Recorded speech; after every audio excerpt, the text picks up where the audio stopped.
रिलायंस जियो launch कला और एक बढ़िया प्लान जो आपण रिचार्ज करिया परे 98 दिन पर्यंत आपण को मध्य वैलिडिटी मिलिबो। एने जियो पक्षरु लॉन्च हला नुआ प्लान बहुत सस्ता रही जा विषय जानिबा शेष पर्यंत देखंतु ता पूर्व वीडियो को लाइक करंतु सब्सक्राइब करन थिले एबे सब्सक्राइब करी पाखर थिबा घंटी चिन्ह को दबाई दियंतु। प्रथम तो आपण चाहिले यार प्लान गुडी को आपण निजे मध्य मोबाइल जरिया मध्य चेक करि पारिबे। एथिपाई jio.com यार वेबसाइट विजिट करिवे। तापर लेफ्ट साइड रे थ्री लाइन रे क्लिक करिवे। एबे मोबाइल रहिछि तारे परे क्लिक करिवे। एबे प्रीपेड उपरे क्लिक करिवे। एबे देखंतु आपणक सामने रे तळकु स्क्रॉल करिवे। एठी पॉपुलर प्लान समस्त प्लान आसीबो। आपण पॉपुलर प्लान उपरे क्लिक करिवे। एबे तळकु स्क्रॉल करिया परे देखंतु एक नुआ प्लान एथिरे आसी अछि 999 टंका।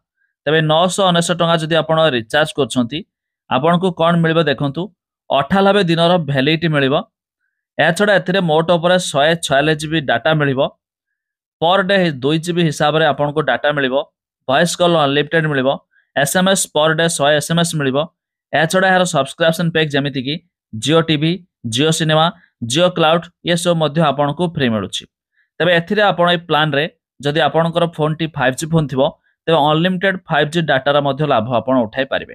तबे एथिरे जाकी 98 दिन पर्यंत वैलिडिटी मिलुछि 999 टका जदि आपण रिचार्ज करछंती।